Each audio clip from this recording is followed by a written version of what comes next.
এই মুহূর্তে আমাদের হাতে এমন একটি সরকারি দলিল রয়েছে যা হয়তো বাংলাদেশের গত ৫০ বছরের পররাষ্ট্রনীতির ইতিহাসে একটি বিশাল প্যারাডাইম শিফট বা নীতিগত পরিবর্তনের সবচেয়ে বড় প্রমাণ। ১ মার্চ ২০২৬ গণপ্রজাতন্ত্রী বাংলাদেশ সরকারের পররাষ্ট্র মন্ত্রণালয় একটি প্রেস রিলিজ বা সংবাদ বিজ্ঞপ্তি জারি করেছে। মধ্যপ্রাচ্যে যখন আক্ষরিক অর্থে আগুন জ্বলছে, যুক্তরাষ্ট্র যখন আন্তর্জাতিক আইন লঙ্ঘন করে ইরানের মাটিতে হামলা চালিয়েছে, তাদের সর্বোচ্চ নেতাকে মেরে ফেলেছে, ঠিক সেই মুহূর্তে ঢাকা থেকে এই বিবৃতিটি এসেছে।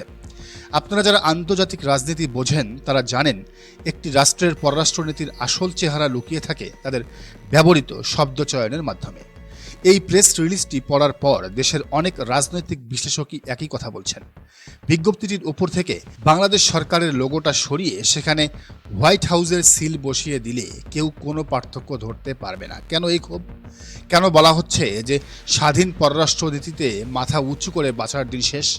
আজ আমরা এই এক পাতার দলিলের প্রতিটি শব্দের পেছনের রাজনীতি ডিকোড করব। বিজ্ঞপ্তিটির একেবারে প্রথম লাইনে বলা হয়েছে, In the wake of attacks on Iran, Bangladesh continues to be deeply concerned at the safety and security of Bangladeshi nationals residing in this country.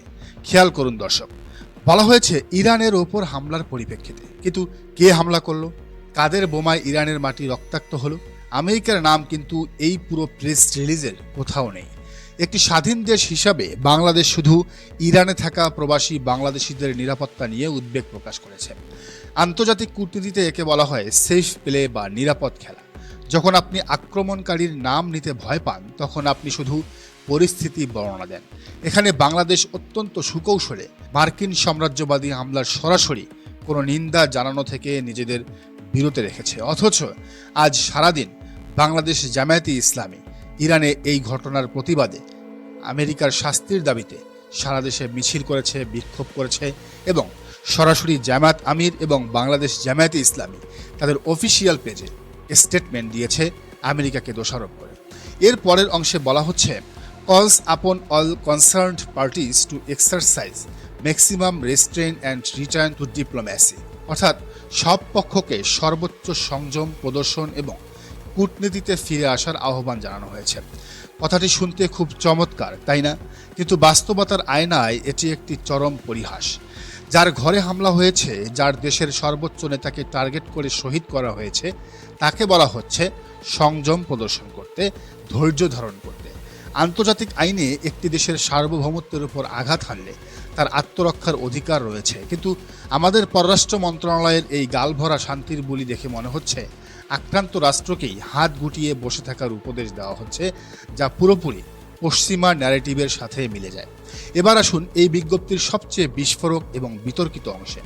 তৃতীয় প্যারায় বাংলাদেশ সরকার স্পষ্টভাবে বলছে, Bangladesh also condemns the violation of sovereignty of some countries of the region including Bahrain, Iraq, Jordan, Kuwait, Qatar, Saudi Arabia and the United Arab Emirates. দর্শক, এখানে আসল খেলা। ইরানের উপর যখন আমেরিকা হামলা করলো, তখন বাংলাদেশ কোনো কন্ডেম বা নিন্দা জানালো না, কিন্তু ইরান যখন তাদের পাল্টা জবাবি হামলা অর্থাৎ খাতামুল তুফান শুরু করলো এবং সেই হামলায় যখন মার্কিন মিত্রদের আকাশসীমা ব্যবহৃত হলো বা সেখানে থাকা মার্কিন ঘাঁটিগুলো টার্গেট করা হলো, ঠিক তখনই বাংলাদেশের পররাষ্ট্র মন্ত্রণালয় সার্বভৌমত্ব লঙ্ঘনের কড়া নিন্দা জানিয়ে বসল। আপনার মনে প্রশ্ন জাগতে পারে, ইরানের সার্বভৌমত্বের কি কোনো দাম নেই? উত্তর হলো, বর্তমান বিশ্ব ব্যবস্থায় এবং বাংলাদেশের বর্তমান পররাষ্ট্রনীতিতে হয়তো সেটা নেই। বাংলাদেশ এই প্রেস রিলিজে সুস্পষ্টভাবে মার্কিন যুক্তরাষ্ট্রের মিত্র বলয়ে তথা সৌদি আরব, জর্ডান, ইউএই, বাহরাইনের পাশে দাঁড়িয়েছে এবং পরোক্ষভাবে ইরানের পাল্টা হামলার তীব্র নিন্দা জানিয়েছে।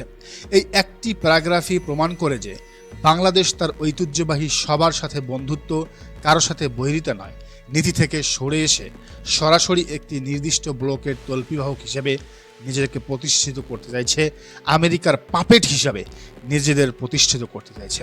রাষ্ট্র তো আবেগে চলে না, রাষ্ট্র চলে অর্থনীতিতে।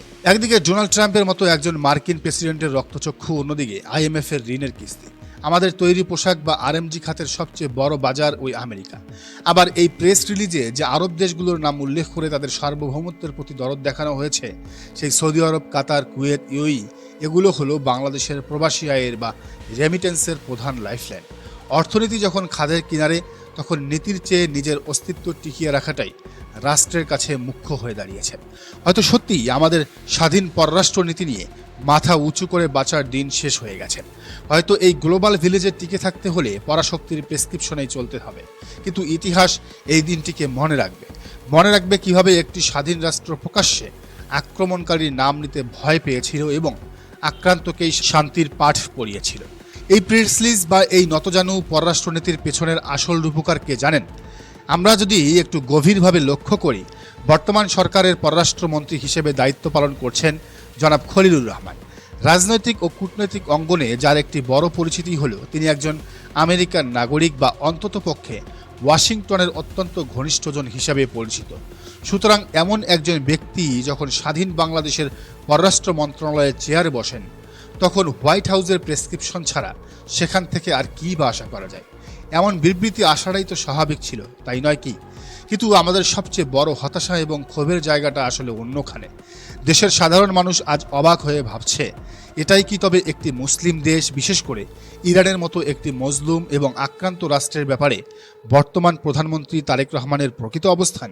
এটাই কি তবে বাংলাদেশ জাতীয়তাবাদী দল বা বিএনপির চূড়ান্ত পররাষ্ট্রনীতি? যে দলটি বরাবরই দেশের মানুষের সেন্টিমেন্ট ধারণ করার কথা বলে, মুসলিম উম্মার ঐক্যের কথা বলে, তারা আজ কেবল আমেরিকার মন জয় করার জন্য এবং ক্ষমতার মস্তদ নিরঙ্কুশ রাখার জন্য একটি মুসলিম দেশের উপর এমন বর্বরচিত সাম্রাজ্যবাদী হামলার একটি সাধারণ নিন্দাও জানাতে পারল না।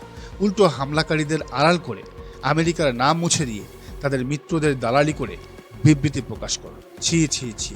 একজন সাধারণ নাগরিক হিসাবে এই চরম মেরুদণ্ডহীন কূটনীতি দেখে আজ শুধু ধিক্কার জানানো ছাড়া আর কোনো উপায় থাকে না। ক্ষমতার মোহ এবং পরাশক্তির তোষণ হয়তো সাময়িক রাজনৈতিক ফায়দা দেবে, কিন্তু ইতিহাসের পাতায় এই দাসত্ব এবং এই নীরবতার চরম মূল্য একদিন ঠিকই চুকাতে হবে। যেদিন বাংলাদেশের উপর কোনো বহিঃশক্তি এভাবে আঘাত হানবে, সেদিন বোঝা যাবে আসলে কত ধানে কত চাল। প্রিয় দর্শক, আজ আর কোনো কথা নয়, এই ছি ছি শব্দটাই হয়তো আজকের এই স্বাধীন পররাষ্ট্রনীতির সবচেয়ে বড় উপসংহার।